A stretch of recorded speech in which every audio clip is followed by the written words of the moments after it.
والصلاة والسلام على من لا نبي بعده أما بعد قال النبي صلى الله عليه وسلم من ترك الصلاة متعمدا فقد كفر أو كما قال عليه الصلاة والسلام. بزرگان محترم عزیزان گرامی قدر، ہر ایمان والے شخص کی اور ہر مومن کی یہ دلی آرزو ہوتی ہے کہ میرا اللہ سے تعلق مضبوط ہو جائے. ہر مسلمان کے دل میں یہ خواہش ہے، جس کے دل میں بھی ذرا سا بھی خوف خدا ہے، اس کی یہ آرزو ہوتی ہے کہ مجھے اللہ کا قرب نصیب ہو، اللہ کے پاس میری دعائیں شرف قبولیت سے نوازی جائیں، اللہ کے نیک بندوں میں میرا نام لکھا جائے. یہ خواہش ہر مسلمان کی ہوتی ہے. سوال یہ ہے کہ کیا اس طرح کی خواہش رکھنے کی وجہ سے کسی آدمی کو یہ مقام اور یہ مرتبہ مل سکتا ہے؟ ایک آدمی اپنے دل میں یہ خواہش صرف پال لیتا ہے، اس کے لیے کرتا کچھ نہیں، صرف ایک آرزو ہے، ایک خواہش ہے، تمنا ہے کہ میں اللہ کے خاص بندوں میں شامل ہو جاؤں، اللہ کا قرب مجھے ملے، اللہ کا تقرب مجھے حاصل ہو. یہ آرزو ہے. لیکن سوال یہ ہے کہ کیا صرف یہ آرزو پال لینے کی وجہ سے کسی آدمی کو اللہ کا قرب مل جائے؟ دنیا میں کسی بھی چیز کو حاصل کرنا تو اس کے حصول کا، اس کو حاصل کرنے کا ایک طریقہ ہے. جب تک آدمی اس طریقے کو اختیار نہیں کرے گا وہ چیز اسے حاصل نہیں ہوتی. ایک آدمی کو گھر میں پانی چاہیے، اب صرف پانی کی کوئی آدمی آرزو کرتے بیٹھا ہو تو زمین میں سے جھرنے باہر تو نہیں آئے. پانی کے حاصل کرنے کے 3 راستے ہیں. یا تو سرکاری نل کے ذریعے سے پانی حاصل کر لو، دوسرا طریقہ یہ ہے کہ بورنگ اپنے گھر میں کھدا لو، تیسرا طریقہ یہ ہے کہ کنواں اپنے گھر میں کھودو. یہ پانی کے حاصل کرنے کے طریقے. لیکن اگر کوئی آدمی یہ چاہتا ہو کہ میں اس طریقے کو نہیں اختیار کروں گا لیکن مجھے پانی چاہیے، ایسے بھی پانی ملے گا لیکن اس کے لیے مرنا پڑے گا، پھر قبر میں سونا ہوگا، پھر حشر کا میدان کا سامنا کرنا ہوگا. اگر مقدر میں اللہ نے اپنے کرم سے جنت لکھی ہو تو جنت میں جانے کے بعد بغیر کسی کوشش کے صرف آرزو کے اوپر اللہ عطا کرے. وَلَكُمْ فِيهَا مَا تَشْتَهِي أَنفُسُكُمْ وَلَكُمْ فِيهَا مَا تَدَّعُونَ. اللہ تعالیٰ نے قرآن کریم میں فرمایا وہاں ہم نے تمہارے لیے تمہاری پسند کی چیزیں ہم نے تیار کر رکھی ہیں. لیکن دنیا میں یہ ضابطہ نہیں، آخرت میں یہ ضابطہ. جنت میں پرندے اڑ کے جاتے رہے ہوں گے، جنتی بیٹھا ہوا دیکھ رہا ہوگا، اس پرندے کو کھانے کی اسے آرزو پیدا ہوگی تو وہ پرندہ وہیں سے نیچے گرے گا. کیا بنا کے کھانا چاہتے تھے آپ؟ بولے بنا ہوا چاہیے، تو اس کے سامنے وہ پرندہ بنا ہوا پیش ہوگا. تلا ہوا چاہتا ہے تو تلا ہوا ہو. وہاں کچھ کرنے کی ضرورت نہیں ہے، وہاں صرف خواہش کی ضرورت. لیکن وہ ضابطہ دنیا میں نہیں. کسی چیز کو پانا ہے تو پھر اللہ نے اس کے ضابطے بنائے. جب تک وہ ضابطہ پورا نہیں ہوگا، جب تک وہ چیز حاصل نہیں ہوگی، اللہ ماشاءاللہ کسی کو حاصل ہو جائے ایک آدھ واقعہ کسی کے ساتھ بھی ہو سکتا ہے. اللہ تعالیٰ نے رزق دینے کا وعدہ کیا ہے قرآن کریم میں. وَمَا مِن دَابَّةٍ فِي الْأَرْضِ إِلَّا عَلَى اللَّهِ رِزْقُهَا.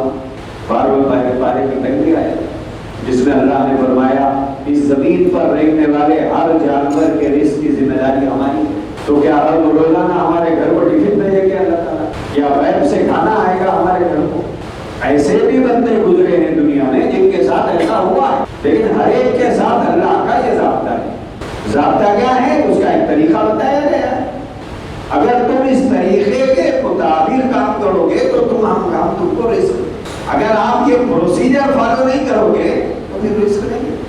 ہر چیز کے حاصل کرنے کے لیے جو پروسیجر ہے وہ فالو کرنا پڑتا ہے. اس کے بغیر نہیں ہوتی. کیوں؟ دنیا دار الاسباب ہے، یہاں اسباب کو اختیار کرنا پڑتا ہے. لیکن اللہ یہ چاہتے ہیں کہ اسباب اختیار کرو لیکن اسباب پہ بھروسہ مت کرو. بڑے اسباب میں رکھ کے بھی ہم ناکام کرتے ہیں.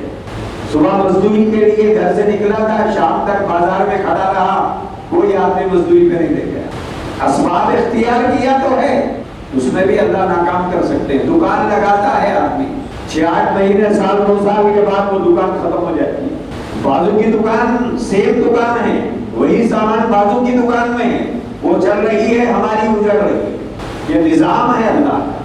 بولے تمہاری نظر چیزوں کے اوپر کبھی نہیں ہونا چاہیے، تمہاری نظر ہمارے اوپر.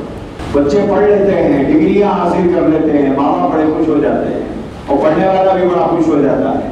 ماں باپ کو امید ہوتی ہے کہ چلو ہمارا بچہ پڑھ لیا، کچھ کرے گا، ہمارا سہارا بنے گا. بچے بھی خوش ہو جاتے ہیں کہ بھائی ڈیپینڈنسی پوری ختم ہو گئی، بھائی کب تک بابا سے پیسے مانگتے ہیں، چلو اب ہم خود کمائیں گے. لیکن کہیں نوکری نہیں مل رہی. اسباب سارے، پروسیجر پورا فالو کیا گیا. دکان کھولنے تک ہماری ذمہ داری تھی، گاہک بھیجنا یہ اللہ کا کام ہے، ہمارا نہیں. تو پروسیجر کو تو ہم کو فالو کرنا پڑے گا. کسی بھی چیز کو حاصل کرنا ہے پروسیجر فالو کرو. مسجد میں بیٹھ کر آپ تسبیح لے کے سبحان اللہ الحمدللہ پڑھتے رہیں گے، کام تو نہیں جائیں گے نہ. بولو کیا ہوتا ہے؟ بولے شام میں گھر جانے تک آپ کے لیے کھانا پکے رہے گا، کھانا پکے نہیں رہے گا، ہڈیاں ویسے ہی خالی رہے گی. کیوں؟ اللہ کا بنایا ہوا اصول کے خلاف آپ نے کام کیا. یہ خدا کا ضابطہ ہے. ہم لوگوں نے اور بہت سے لوگوں نے توکل کا مطلب غلط سمجھا ہے. توکل کیسے کہتے ہیں؟ بولے اللہ پہ بھروسہ کرنا. تو سارے لوگ مسجد میں بیٹھ جائیں، فجر میں آ کے تسبیح لے کے بیٹھ جائیں، عشاء کے بعد جائیں کرو، اس کا نام توکل ہے؟ اس کا نام توکل نہیں. ہاتھ میں جو چیز ہے اس پر بھروسہ نہ ہو، جیب میں جو چیز ہے اس پر بھروسہ نہ ہو، بھروسہ اللہ کی ذات پر. تو یہ اسباب ہے. پیسے سے اچھی اچھی کھانے کی چیزیں خرید کر لا سکتے ہیں، لیکن بھوک پیسے سے نہیں خریدی جا سکتی. کئی لوگ دسترخوان سے خالی پیٹ اٹھ جاتے ہیں. بولے کیا بات ہے؟ بولے کھایا نہیں جا رہا. کیا بات ہے؟ بولے بھوک نہیں لگتی. حالانکہ اس کی من پسند چیزیں وہاں رکھی ہوئی، دستر پہ رکھی ہوئی. جو چیز سب سے شوق سے کھاتا ہے، گھر والوں نے وہ پکایا ہے، پھر بھی خالی ہاتھ اٹھ جاتا ہے. بولے کیا بات؟ بولے نہیں کھایا. پیسے سے سامان خریدا جا سکتا ہے، بھوک نہیں خریدی جا سکتی. وہی ایک مزدور ہے جو صبح سے شام تک مزدوری کرتا ہے، آدھا دن گزرتا ہے، دھول مٹی گردا گندی جگہ ہے، اسی کو تھوڑا صاف کرا، بیٹھا اور اسی میں کھانا ملا کے ٹفن میں سے کھا رہا ہے، بڑے بڑے نوالے. اب دوسرے آدمی کو منہ میں پانی آ رہا ہے، یار مجھے بھوک نہیں لگتی، یہ آدمی کیسے کھا رہا ہے؟ تو پیسے سے آدمی کھانا خرید سکتا ہے، بھوک نہیں خرید سکتا. پیسے سے آدمی اپنا علاج کرانے کے لیے دواخانہ جا سکتا ہے، اچھے سے اچھے دواخانے میں لے جا سکتا ہے اپنے آپ کو یا اپنوں کو. پیسے سے دوا خریدی جا سکتی ہے، شفا نہیں خریدی جا سکتی. دوا تو خریدی جا سکتی ہے، شفا نہیں خریدی جا سکتی.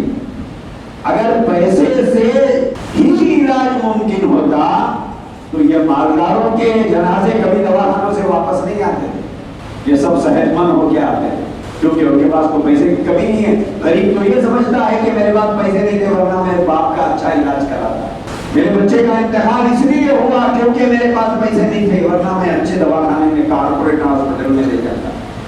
لیکن جنازے تو کارپوریٹ ہاسپٹل سے نہیں لگتے.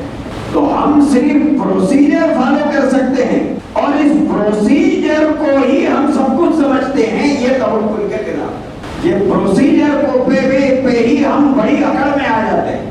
ارے بولے کوئی پریشانی کی بات نہیں، بمبئی لے آ کے علاج کراتا ہوں، امریکہ لے آ کے علاج کراتا ہوں. کیا امریکہ کے دواخانوں سے لاشیں نہیں نکلتی؟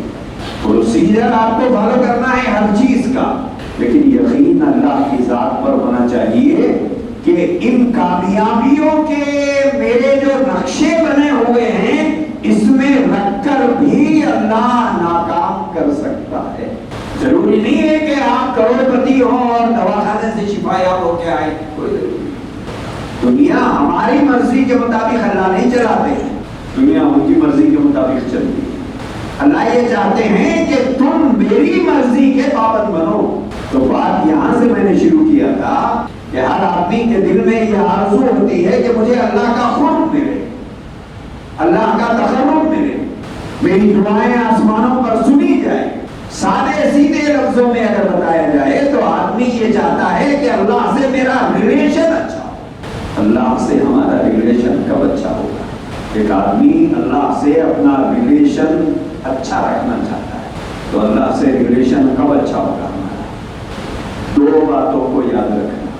سب سے پہلی چیز نماز کی پابندی کرنا، اس کے بغیر اللہ سے آپ کا ریلیشن کبھی اچھا نہیں ہو سکتا، اس کے بغیر اللہ سے آپ کا رشتہ کبھی صحیح نہیں ہو سکتا، چاہے آپ امیر ہو، غریب ہو، مالدار ہو، فقیر ہو، جو بھی ہو۔ اگر تم نے نماز کی پابندی اپنی زندگی میں نہیں رکھی ہے، تمہارا رشتہ اللہ سے کبھی مضبوط نہیں رہے گا، تمہارا ریلیشن اللہ سے کبھی درست نہیں۔ ارے بولے میں نماز کی پابندی بھی نہیں کر رہا ہوں لیکن بہت سی چیزیں تو مجھے ملی ہوئی ہیں یا مل رہی ہیں، ملے۔ ناراض سسرا داماد کو بہرحال عزت دیتا ہے، ناراض بھی رہتا ہے، گھر آیا تو کھلاتا ملا، مگر ناراض۔ ایسا نہیں ہے کہ جو داماد پسندیدہ ہے اس کے لیے مرغی پک رہی ہے اور اس کے لیے کھچڑی کھٹا بنا کے رکھا جاتا ہو، ایسا نہیں ہوتا نا۔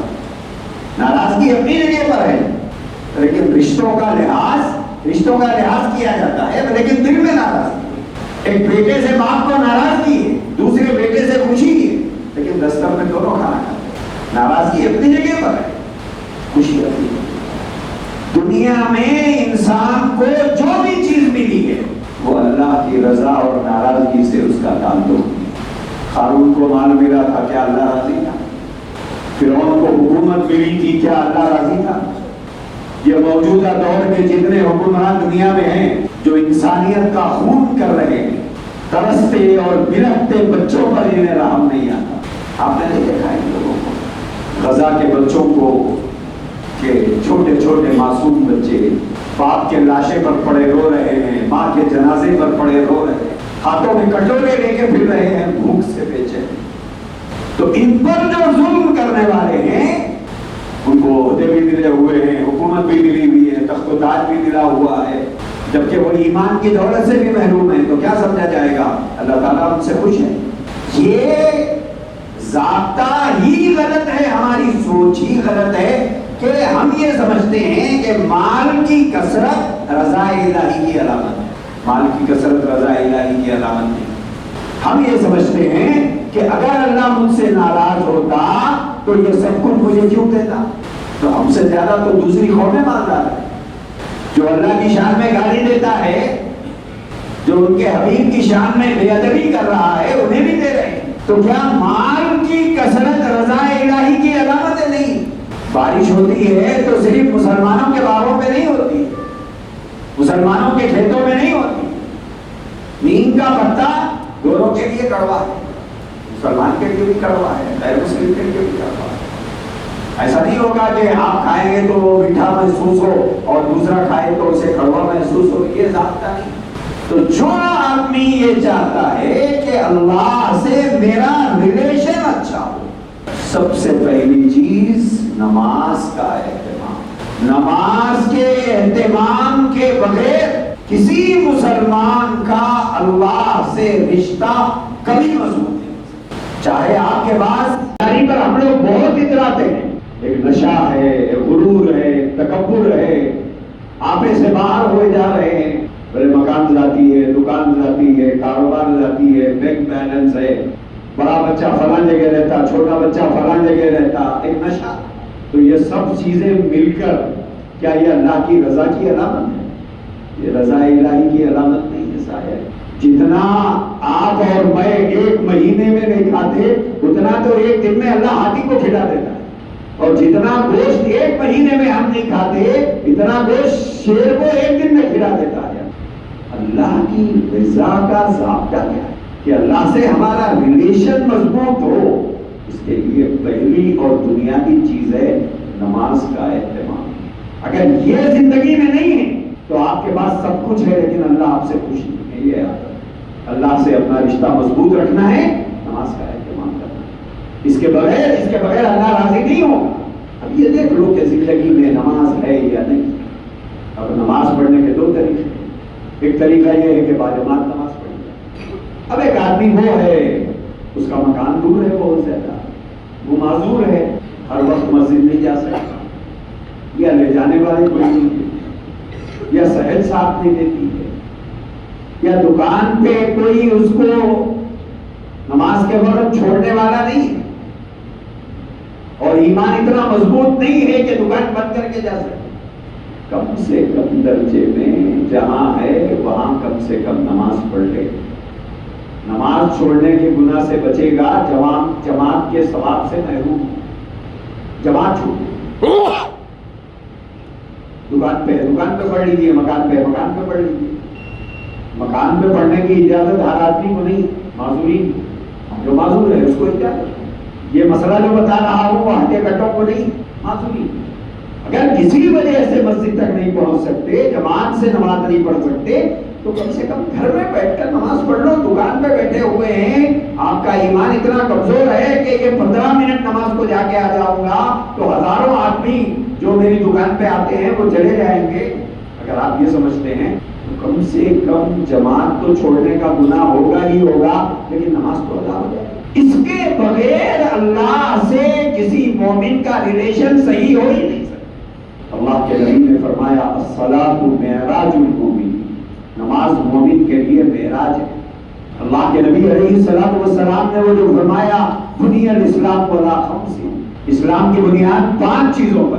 پہلی چیز شہادت ہے، اللہ کے ایک ہونے کی گواہی دینا، حضور کی نبوت کا اقرار کرنا اور اس کی شہادت دینا۔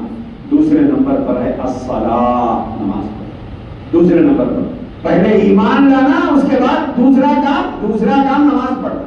روزے کا درجہ نہیں رکھا، زکات کا درجہ نہیں رکھا، حج کا نام نہیں لیا، نماز کا۔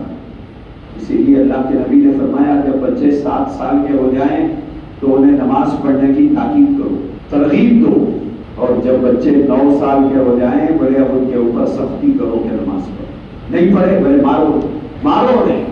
اس کے بغیر اللہ سے تعلق آدمی کا مضبوط ہو ہی نہیں سکتا۔ تو اگر کوئی یہ چاہتا ہے کہ اللہ سے میرا ریلیشن صحیح ہو تو اسے کا پہلا کام ہے نماز پڑھنا۔ اس کے بغیر نہ کسی مرد کا اللہ سے ریلیشن صحیح ہو سکتا، نہ کسی عورت کا ہو سکتا، نہ کسی جوان کا، نہ بوڑھے کا، کیونکہ وہ بندہ اللہ کو پسند ہی نہیں، اور جو پسند نہیں ہو سکتا ہوتا ہے اس سے ریلیشن کیسے ہوگا؟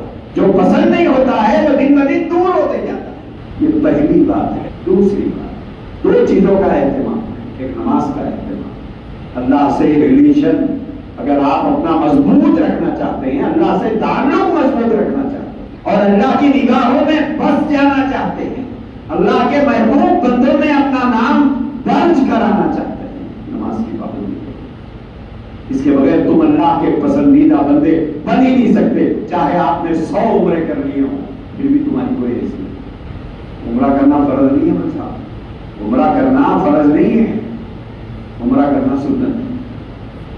اگر آپ نے حج بھی کر لیا لیکن نماز کے پابند نہیں بنے، 1 نہیں 2 نہیں 4 کر لیے، تب بھی آپ کی کوئی حیثیت نہیں، کیونکہ پوری زندگی میں حج 1 مرتبہ فرض ہے، 1 ہی مرتبہ فرض ہے، اور نماز دن میں 4-5 مرتبہ فرض ہے۔ پوری زندگی میں 1 مرتبہ حج کیا تو اللہ کا ایک حکم جو نہ حج کرنے کا ہے اس کے آپ پابند ہوئے، اور دن میں 5 نمازیں ہیں تو اس کا مطلب یہ ہے کہ دن میں 5 مرتبہ تم نے اللہ کے حکم کو توڑا۔ اللہ سے ریلیشن ہمارا اسی وقت میں قائم ہو سکتا ہے جب ہم نمازی ہیں، اس کے بغیر ہمارا ریلیشن اللہ سے کبھی قائم نہیں ہو سکتا۔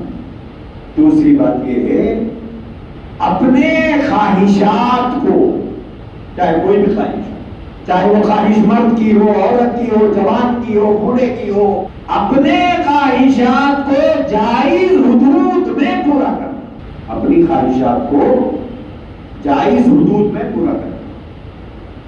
یعنی وہی چیز کھانا ہے جو جائز ہے، وہی چیز پہننا ہے جو جائز ہے، وہی چیز پہنانا ہے جو جائز ہے، وہی الفاظ بولنا ہے جو جائز ہے، مال کمانا وہی ہے جو جائز ہے. جائز حدود میں اپنی آرزو اور خواہشوں کو پورا کرنا، ناجائز میں وہ نہیں جانا. بعض لوگ جائز حدود میں بھی بڑی کنجوسی کرتے ہیں. چیز جائز ہے مگر بیوی کو پہنانا ہے نہیں پہنانا. بعض لوگوں کو حرام حرام بولے چلو مان لی بھی چاہیے. اب جو حلال ہے اس میں بھی کنجوسی کرتے ہیں. حضرت مولانا حکیم اختر صاحب رحمۃ اللہ علیہ بڑے بزرگوں میں سے گزرے ہیں، ابھی حال ہی میں انتقال ہوا ہے. انہوں نے بڑا عجیب نقطہ سمجھایا ہے.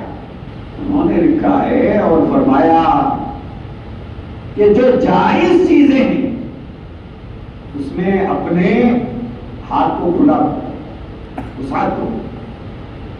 اصل میں وہ مردوں کو نصیحت کر رہے تھے بیویوں کے مطابق. بعض لوگ اتنے دیندار بنتے ہیں جہاں جائز ہے جانا مان نہیں رہے، دینداری کی آڑ میں کنجوسی چھپاتے ہیں اور دین کو بدنام کرتے ہیں. اس کے بارے میں حضرت نے فرمایا بھائی آپ نے اللہ کے نام پر حرام چیزوں سے روکا ہے اپنے بیوی کو اپنے بچوں کو، تو پھر حلال چیزوں کے بارے میں کشادگی رکھو ان کے لیے. وہاں کیوں کنجوسی کر رہے ہو؟ جب بیچاری نے اپنی اولاد نے آپ کی بیوی نے آپ کے گھر والوں نے حلال حرام کے معاملے میں اللہ کی بات مان کر احتیاط کر لیا، تو جو چیزیں حلال ہے اس میں گنجائش زیادہ ان کے لیے. ٹھیک ہے فلم کو جانا جائز نہیں ہے، پارک کو جانا ناجائز ہے کیا؟ اب پارک کو لے جانے کے لیے بھی بعض لوگ بہانے کرتے ہیں، ارے بڑے لے جانا وہاں غیر محرم لوگ رہتے ہیں. ایسی ہوٹل جہاں پر پردے کا اہتمام ہے، جیسے مندی کی بات ہوٹل ہے جہاں پر چھوٹے چھوٹے وہ بوفے بنے ہوئے اندر بٹھا کے کھلاؤ، یہ تقوی کے خلاف ہے بھلے نہیں، لیکن ہم تقوی کا بہانہ کر کے دین کو بدنام کر دیتے. جائز حدود کے اندر اپنی خواہشات کو پورا کرنے کی اجازت. اب آپ جائز جگہ پر بھی اپنے بیوی کو اپنے بچوں کو اپنی اولاد کو نہیں لے جائیں گے تو جائز سے ان کو اتنی نفرت ہو جائے گی کہ وہ ناجائز میں پڑے. ارے بڑے ایسی دینداری بڑے رکھو بھائی. بعض لوگ اپنے کردار کی وجہ سے دین کو بدنام کر دیتے ہیں. بعض خاندانوں میں ایسے لوگ ہوتے ہیں جنہوں نے دین کو صحیح سمجھا نہیں، چند چیزوں کو مضبوطی سے پکڑ لیا، بولے یہ دین ہے یہ دین ہے یہ دین ہے، لیکن اس میں گنجائش کہاں تک ہے، وسعت کہاں تک ہے یہ دیکھا نہیں. بعض لوگ آدھی بات سنتے ہیں پوری نہیں سنتے. یہ جمعہ میں جتنے دیر سے آتے ہیں نا یہ آدھی بات سنتے ہیں پوری نہیں سنتے. میں بات شروع کہاں سے کیا وہ تو نہیں سنے، لگ بھگ مجھے بات شروع کر کے پون گھنٹہ ہو رہا ہے، اب ایک آدمی آ کے آخری کی بات سنتا ہے. تو یہ تو ادھوری بات سن کے جاتے ہیں، ان کو بات سمجھ میں نہیں آتی کہ شروع کہاں سے ہوئی تھی بات. تو بہرحال تفسیر کا وقت نہیں ہے، یہ بتانا چاہ رہا تھا کہ اللہ سے اپنا تعلق مضبوط کرنا ہو تو دو چیزوں کا اہتمام. پہلی چیز نماز کا اور دوسری چیز اپنی خواہشات کو جائز حدود میں پورا. اللہ نے جو چیزیں جائز رکھی ہے اس میں اپنے خواہشات کو پورا کرو. جائز چیزیں اپنے بچوں کو کھلاؤ، ناجائز تو کھانے نہیں دے رہے، جائز میں پورا کھانے کھلا رہے ہیں تو آپ کی دینداری سے بیدار ہو گئے. جہاں نہیں جانا ہے وہاں تو آپ نہیں لے جا رہے ہیں، ٹھیک ہے کوئی بات نہیں، اچھا کام ہے، لیکن جہاں جانے کی گنجائش ہے وہاں بھی نہیں جانے دے رہے ہیں آپ دینداری کے نام پر. یہ دینداری نہیں ہے، یہ بے دینی. تو ایک خاتون نے مجھے فون کیا کہ مولانا ایگزیبیشن جا سکتے ہیں نہیں جا سکتے. میں پوچھا کیوں، جانے کی آرزو ہے؟ ہاں میرے جانے کی خواہش ہے لیکن ہمارے شوہر نہیں لے جاتے. میں پوچھا کہاں ہے وہ، مجھ سے بات کرا. میں پوچھا کیوں نہیں لے جاتے؟ تو بولے وہاں مرد میں رہتے اس لیے نہیں لے جاتے. میں بولا دواخانہ لے جاتے یا نہیں لے جاتے؟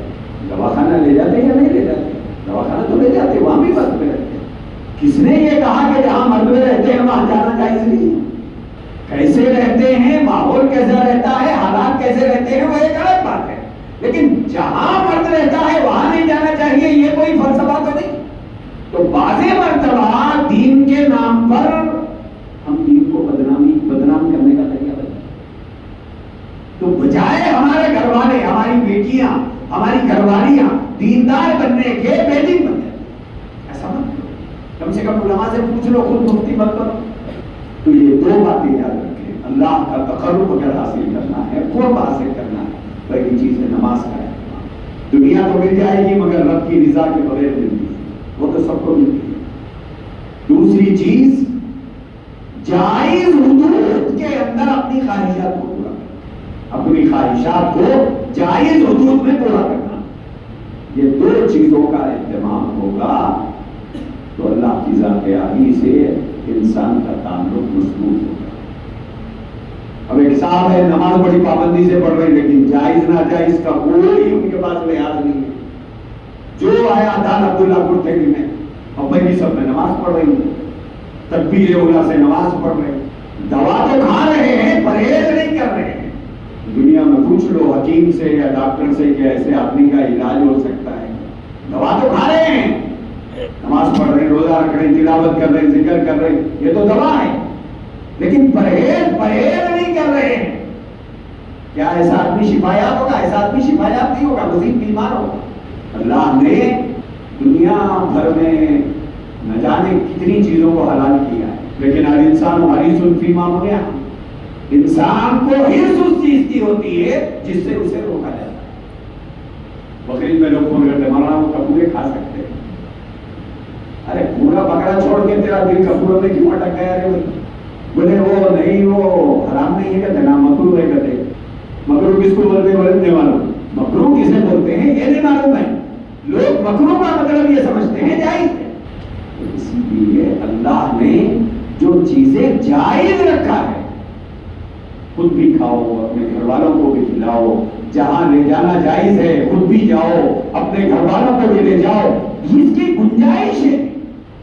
جہاں جانا جائز ہے، جو پہننا جائز ہے، جو کھانا جائز ہے، جو کھلانا جائز ہے، گنجائش ہے تو وسعت رکھو اس میں، تاکہ ہمارے گھر والے دین کے نام پر بیزار نہ ہو جائیں۔ ہاں جو چیزیں ناجائز ہیں وہ آپ کے لیے بھی ہے، آپ کے گھر والوں کے لیے۔ تو یہ دو باتیں ہیں، ایک نماز کا اہتمام اور دوسری چیز ہے جائز چیزوں میں اپنی خواہشات کو مکمل کر لینا، اس کا پابند بنا لینا۔ یہ دو چیزوں کا اہتمام ہوگا، اللہ کی ذات عالی سے امید ہے کہ اللہ تعالیٰ سے ہمارا رشتہ مضبوط، اللہ سب کو توفیق عطا فرمائے۔ واخر دعوانا